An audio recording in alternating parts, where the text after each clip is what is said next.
Good morning, everyone. Good Sunday morning to you, wherever you might be. It is a wonderful, wonderful morning to be here today with you connected, although we are not yet physically together at the Spiritism Center. We know that we are all connected through the ties of our hearts and of our souls.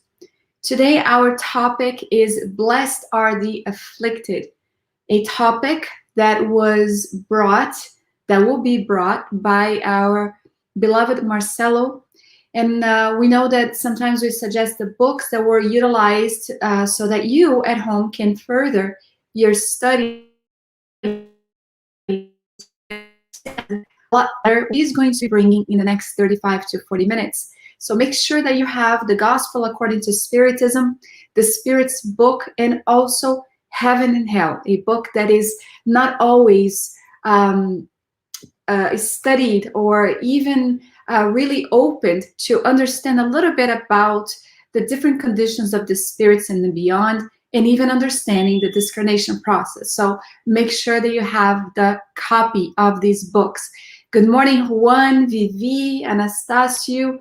Thank you so much for joining us. And if you have joined and you have not yet said hello, make sure that you do. It's always great to know who is connected with us today.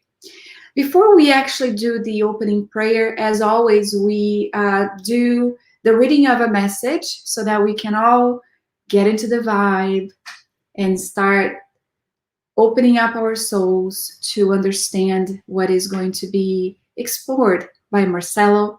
So what we are going to be reading today is from the book Our Daily Bread, chapter 18, Trials by Fire. And the fire will test what each one's work is. This is from Paul to the Corinthians, first letter, chapter 3, verse 13. The mechanized industry of modern times refers frequently to trials by fire for testing the strength of its product. And as we ponder this fact, let us remember that the gospel also referred to such trials almost 20 centuries ago with respect to spiritual attainments, now more than 20 centuries ago. In writing to the Corinthians, Paul imagines human workers building upon a single foundation, Jesus Christ, with individuals materializing their own accomplishments in conformity with their evolutionary resources. Each and every disciple, however, must proceed with their own particular endeavor, fully convinced that times of struggle will expose them to everyone so that their qualities may be correctly evaluated. The perfecting of the world in its material aspect can furnish an image of the importance of such meaningful evaluations. The earth is replete with riches, positions, standards, and minds that cannot withstand trials by fire. The moment they are exposed to purifying processes, they precipitously descend the steps of misery, ruin, and decadence. In the service of Christ, it is also just for his followers to expect their own personal capabilities to be tested when the time comes. Character, love, faith, patience, and hope represent achievements for the life eternal, accomplished by individuals with the holy assistance of the Master. But all disciples must expect experiences which, at the right moment, will try their spiritual character.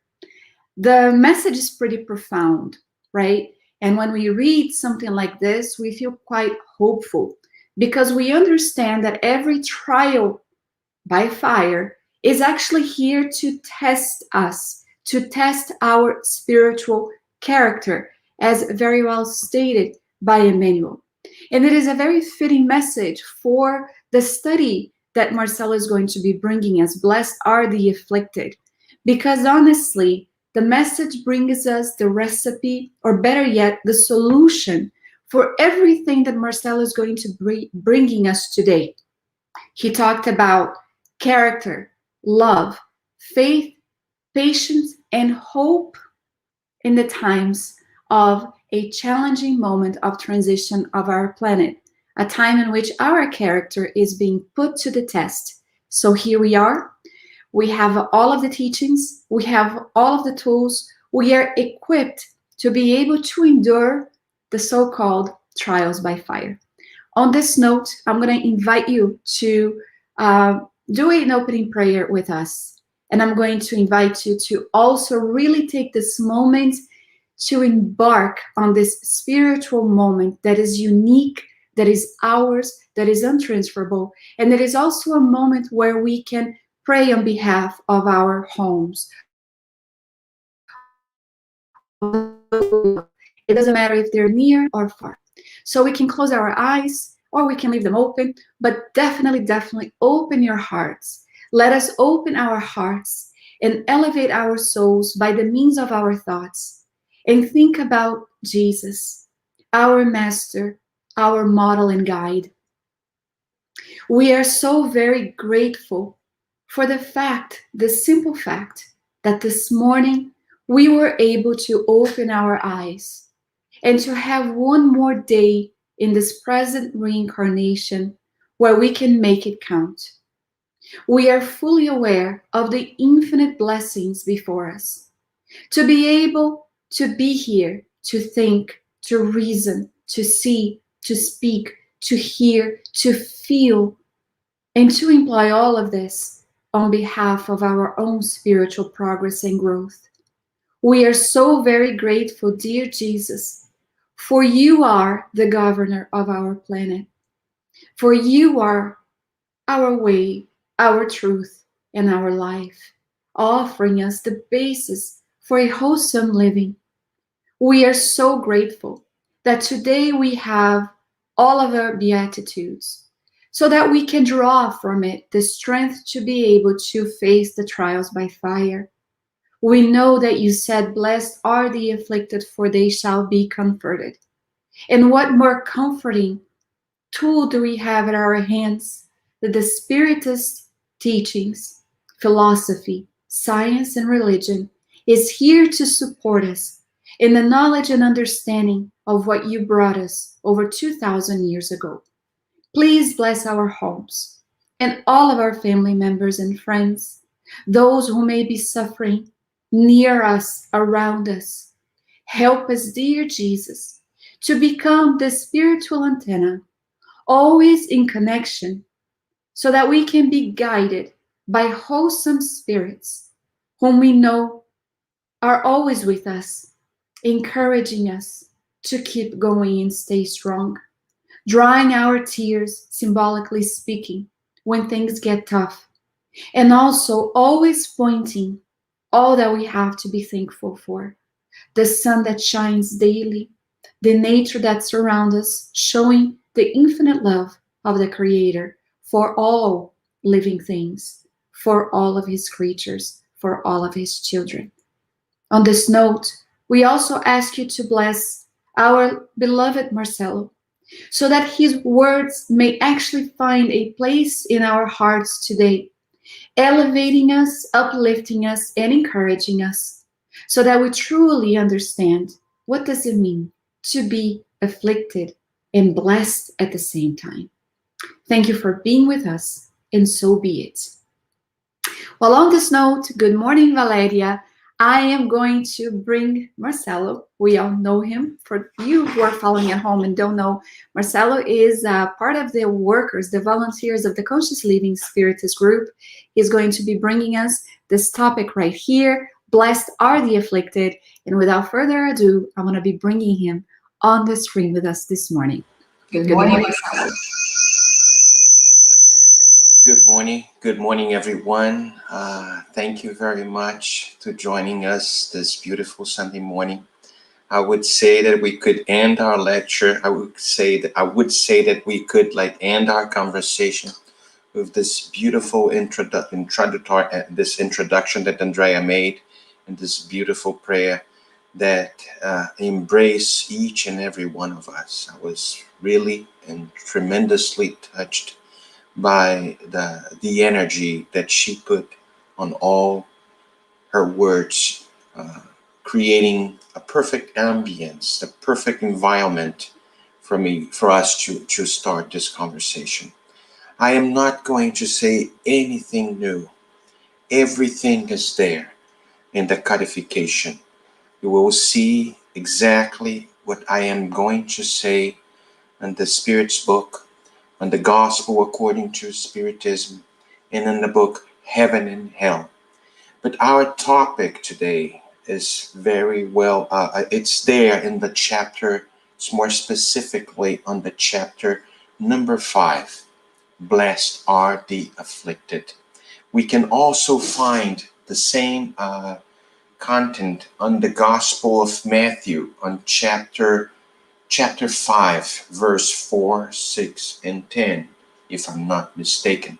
So it is a very fitting chapter given the days, as Andrea very well said, given the days that we are facing with so many challenging and so much doubtful, filled with anguish, filled with anxieties for all of us, all of us.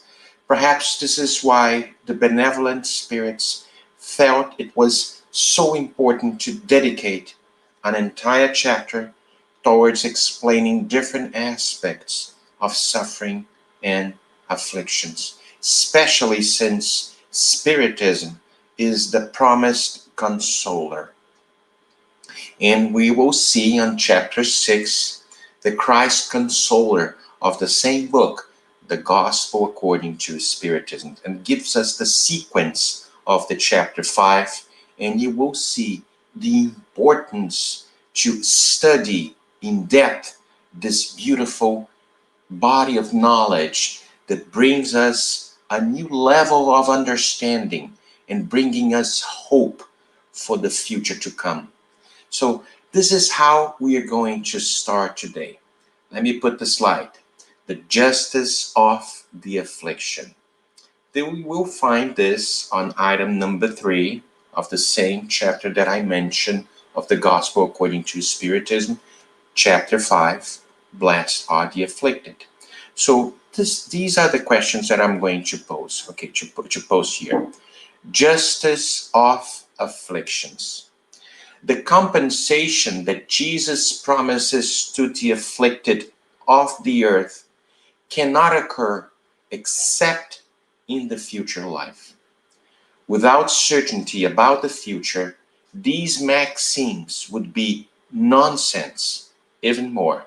They would be a falsehood. But even with this certainty, it is difficult to understand the usefulness of suffering in order to be happy. Questions that Allan Kardec posed to all of us. Why some? Why do some, I have to invert this, why do some suffer more than others? Why are some born into poverty and others into luxury without having done anything to justify such a position?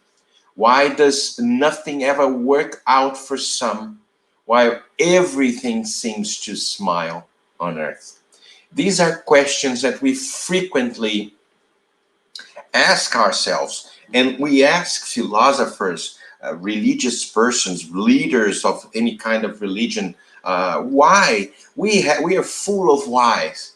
So faith in the future might offer consolation, but it does not explain these inconsistencies, which appear to be a contradiction to the God's justice, to the God's law.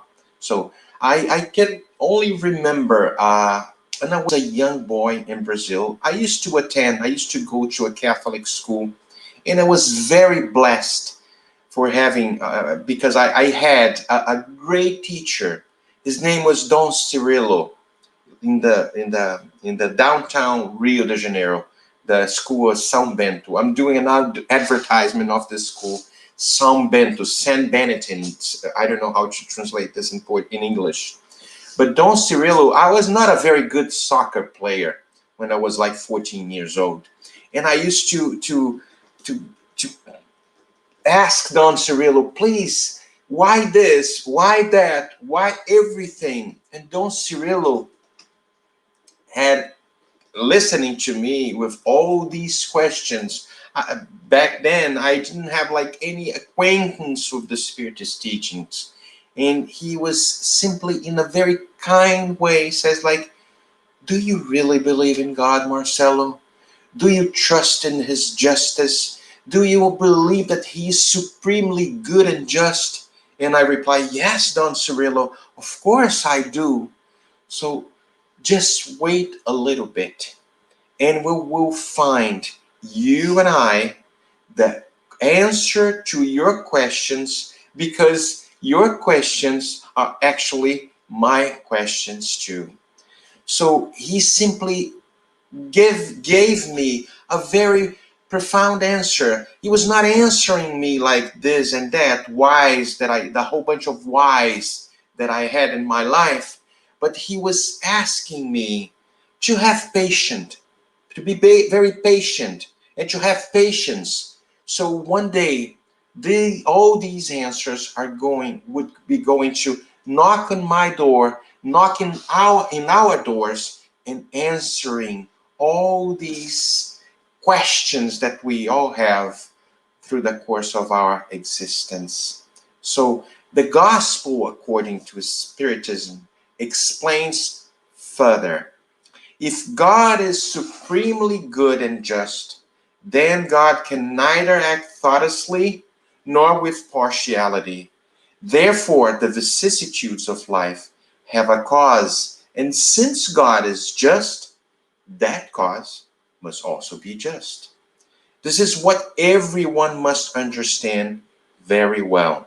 By means of Jesus' teachings, God has placed humans on the path toward that cause, and today, having deemed them sufficiently mature to understand it, God has revealed it entirely through Spiritism, for example, through the voice of the spirits. This is something that I extract very same chapter, number 5. Blessed are the afflicted. So Spiritism truly does equip all of us with some very significant information as we grow and as we evolve. And today we review some of the current causes of afflictions. Let's go to the next slide. So, current causes of affliction. The vicissitudes of life are of two types, or if one prefers, they have two different sources that are important to differentiate. Some, and I put in highlight, some have their cause in the present life, others outside of it. So, on searching for the source of earthly misfortunes, it will be realized that many are the natural consequence of the character and behavior of those who bear them. This is really important for us to understand. And I would say about something about the character and behavior, because they are very important pieces of information here, and it gets us to think. How many fail? How many fail due to our own fault? How many are the victims of our own imprudence, pride, and ambition? You can recall our own lives. How many unfortunate marriages are there because they result from, let's put it this way, calculated self-interest and vanity, or maybe because the heart has played no part in this union. How many parents are unhappy with their own children because they did not combat their bad inclinations right from the start? So this is why we learn that no one can cry over spilled milk. And should we calmly examine our own conscience, we might just realize that quite often we are the ones to blame for many misfortunate situations. The conscience person, see that we are talking in the conscience living spiritist group, So the conscious person will be aware there's no sense at all in blaming God and blaming others, because we constantly do this. We blame God for our misfortunes. We blame others. But we are the constructor, the builders of our own destiny. Our own destination is being built by each and every one of us. So how to avoid these situations? This is a common and very frequent question that we find in our study groups. So the only way to avoid these situations is by working for our moral as well as for our intellectual improvement. And I'm going to recall one question of the Spirit's book that calls, the title is Self-Knowledge. And this is a very well-known question by maybe most of you. Question 919. When Kardec placed this question, what is the most effective means, what is the most effective means for improving ourselves in this life and for resisting the draw of evil? And the Spirit St. Augustine answer, a sage of antiquity has told you, know thyself. Because we don't know ourselves. This is something that we have to put effort to make this examination. We know our weak points, we are weak links. I don't know if that's the correct expression. We know how intolerant we are. We know the difficulty that we have to forgive. We know how impulsive we are. So making this examination, diving into this, knowing ourselves, we can save ourselves from future problems that we might encounter due to the lack of this examination. Kardec keeps asking in the question 919a, okay, we comprehend all the wisdom of that maxim, but the difficulty is precisely in knowing ourselves. By what means can we do this kind of job? So how can we know ourselves? In the same Spirit, St. Augustine answer in a beautiful way. It's a very long answer. And right in the beginning, it says, like, do what I used to do when I was living on earth. At the end of each day, this could be a habit for each and every one of us.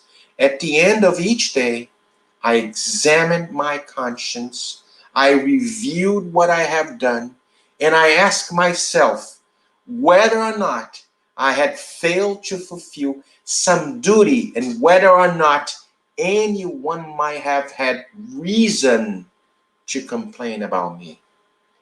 And he keeps saying, it was thus that I arrived at knowing myself and at seeing what there was in me that needed to be reformed. These are not my words. These are the words of St. Augustine in the same question, 919a. And he says, like, he keeps saying, those who every night would recall all their actions, all our actions during the day, and would ask ourselves what good or evil we have done, praying fervently to God and to our guardian angel to enlighten us, would acquire great strength for the self-improvement. Because, believe me, this is St. Augustine saying, believe me, God will assist us. God will assist us. He assists St. Augustine. He will assist each and every one of us.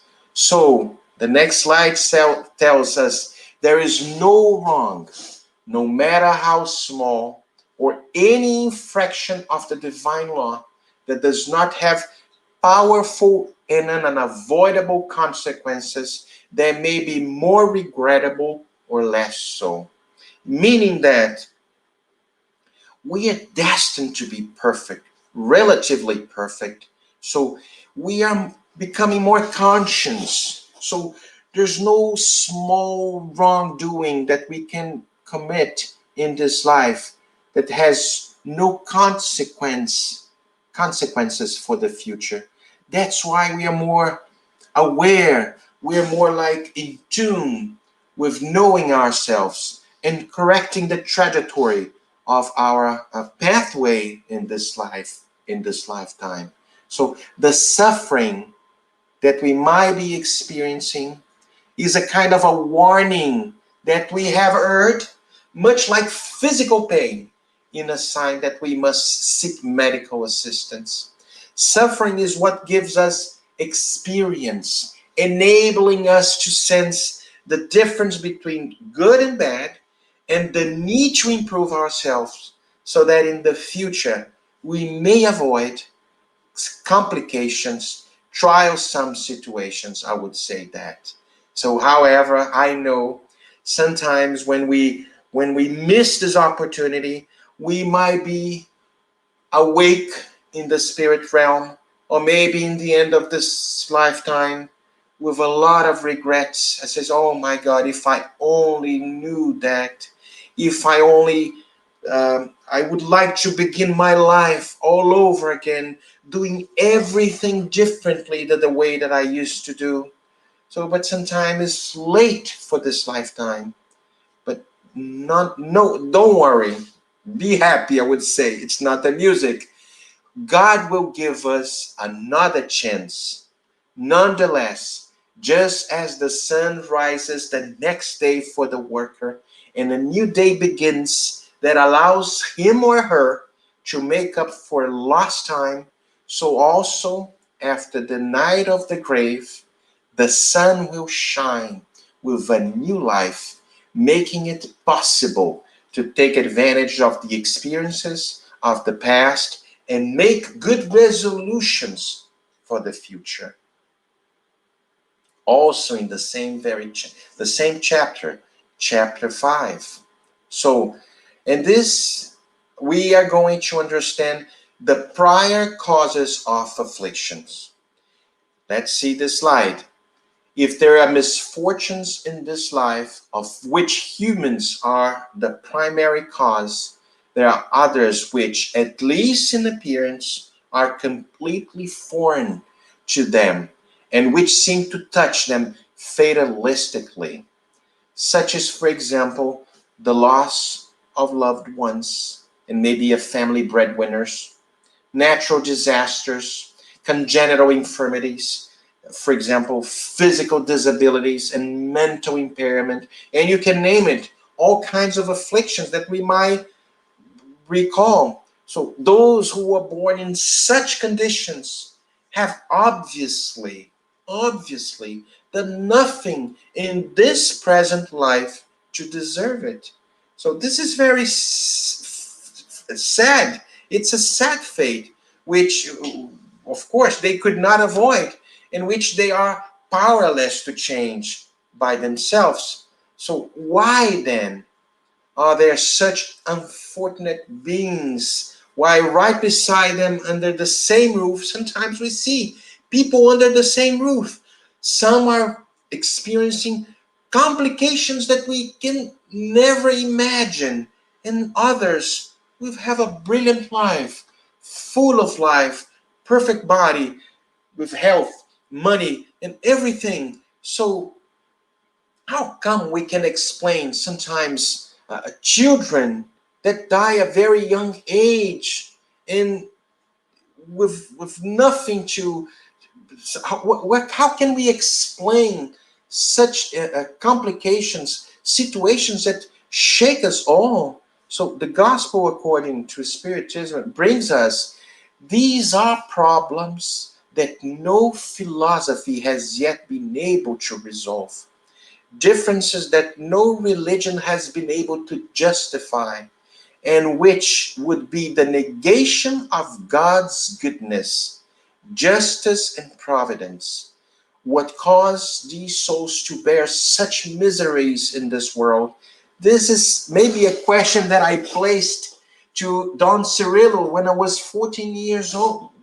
So, nevertheless, in virtue of the axiom that every effect has a cause, these miseries are effect that must have a cause. And if one believes in a just cause, then that cause must also be just. So this is when reincarnation starts making so much sense. Because since the cause always precedes the effect, and since the cause, in this case, cannot be found in the present life, then it must be prior to this life. I mean, like it belongs to a previous existence. So the great law of cause and effect teaches us that we can never escape the consequences of our wrongs. Sufferings due to prior causes are frequently the natural consequence of wrongs that were committed by us previously. So let's, for example, if we were hard and inhumane, we might, this is not like a general rule, but we might in turn be treated harshly and very inhumanely. If we were proud, we might be born into humbling conditions. If we were miserly or selfish, or if we made bad use of our wealth, we might be deprived of necessities. If we were bad children, for example, we might suffer from our own children, and etc., etc. You can see cause and effect taking place in our existence in many circumstances, and only reincarnation and the sequence of many lives can explain in a rational way why all these events are taking place in our world. So through the plurality of existences and the function of the earth as an expiatory world, we can explain the inconsistencies displayed in the distribution of fortune and misfortune between good and bad person on this world. Let's remember, we are in a world of trial of expiations. We are jumping, we're going, we are in this the transition process to the world of regeneration. But until then, we are experiencing all the consequences that we proclaim in the past lives. So this inconsistency exists in appearance only,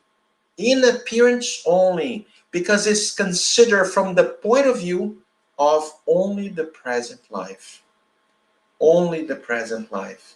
If we elevate ourselves by means of thought so as to embrace a series of existences, we will see that everyone receives the share we deserve without harm to what will be given to us in the spirit world. That's why God's justice is never broken. Never broken. The next slide tells us one must not think, however, that every instance of suffering endured on this world is necessarily the indication of a specific wrong. They are often simply trials chosen by a spirit to finish its purification and to accelerate its advancement. Hence, expiation always serves as a trial, but a trial is not always an expiation. So, how can I succeed if I forget about the past? Forgetfulness of the past. It is in vain that one objects the forgetfulness is an obstacle to taking advantage of experiences from previous lives. If God has deemed appropriate to cast a veil over the past, It is because it must be useful. In fact, such remembrance would entail serious inconvenience. In certain cases, it could humiliate us greatly, or perhaps exalt our pride, and for that very reason, interfere with our free will. So we learn in this slide that we learn that the spirit is frequently reborn into the same environment in which it has already lived, and finds itself in relationships with the same individuals in order to repair the negative we did to them. It happens more often than we thought. If we were to recognize in us, in them, those who we used to hate, perhaps its hatred would reawaken. Can you imagine if we remember? Oh my God. In any case, it would feel humiliated in the presence of those that we offended.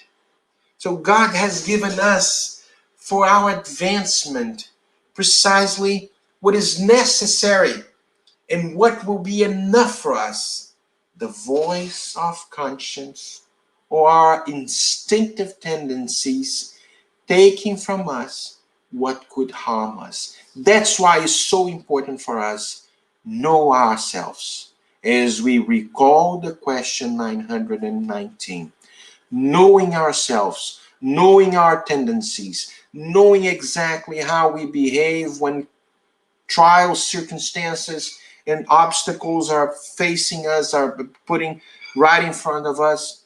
Controlling ourselves is going to give us like a better way to behave, and understanding that we need to learn how to live in society.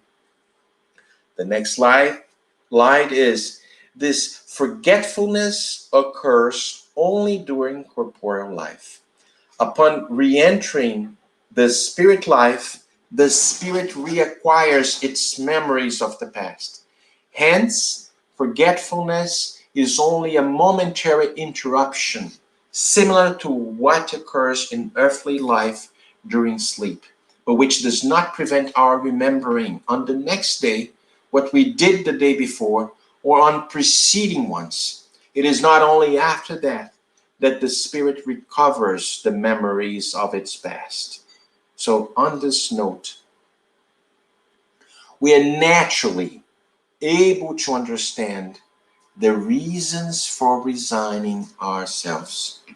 With the words, "Blessed are the afflicted, for they shall be consoled," Jesus indicates simultaneously the compassion that awaits us, those who suffer, and the resignation that leads one to bless suffering as a prelude to healing. These words, let's put the next slide.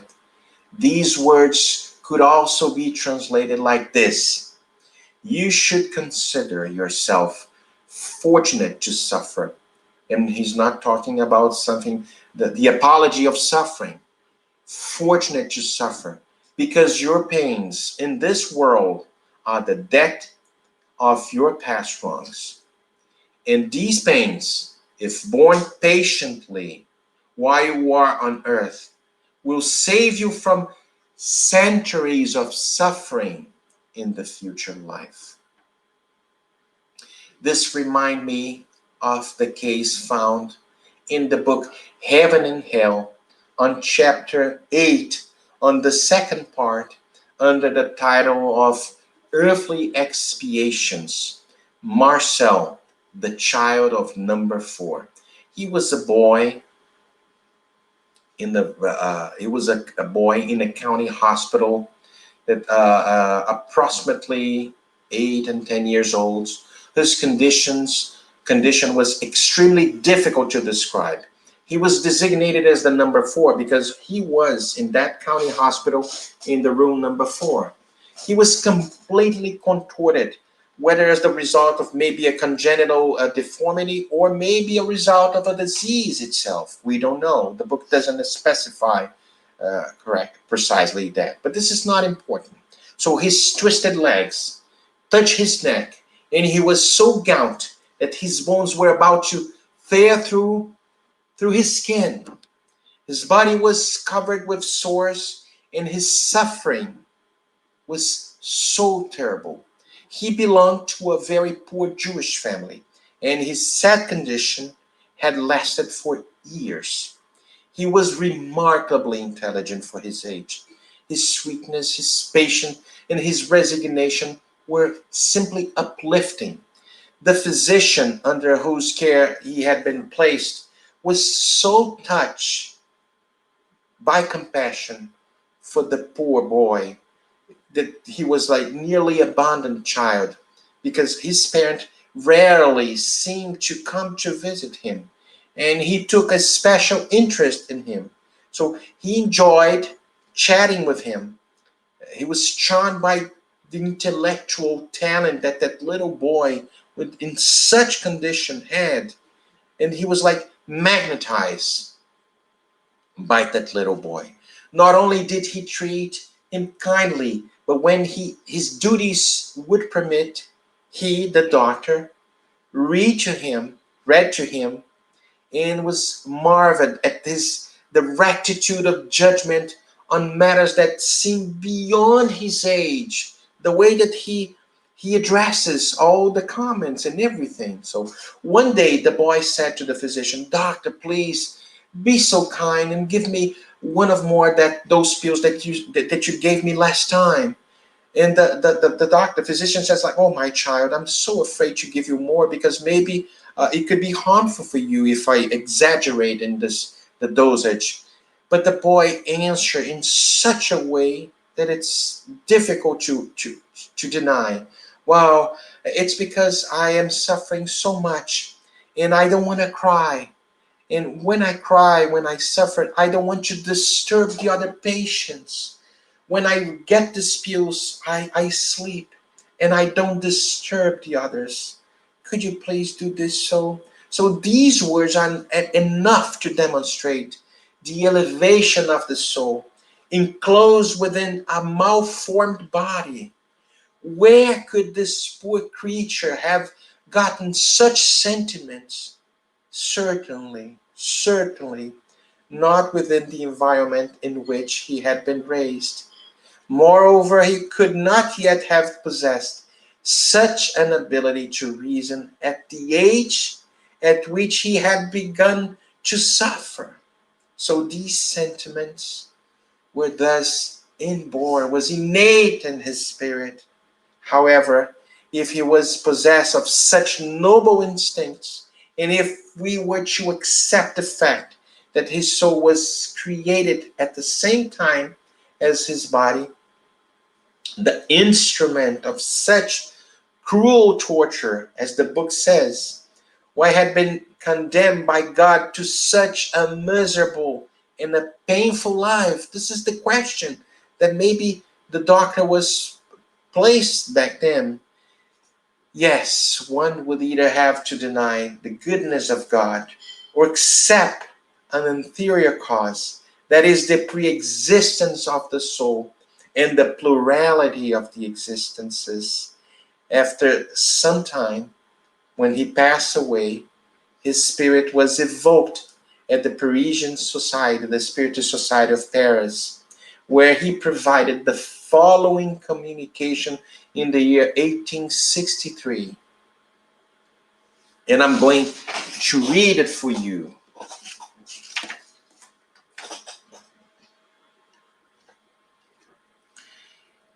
"You call me, and in order to touch all hearts, I have come to make my voice heard beyond this wall. May the vibration of its echo reach people in their loneliness and remind them that agony on earth prepares them for the joys of heaven. That suffering is nothing more than the peel of a delectable fruit that yields courage and resignation.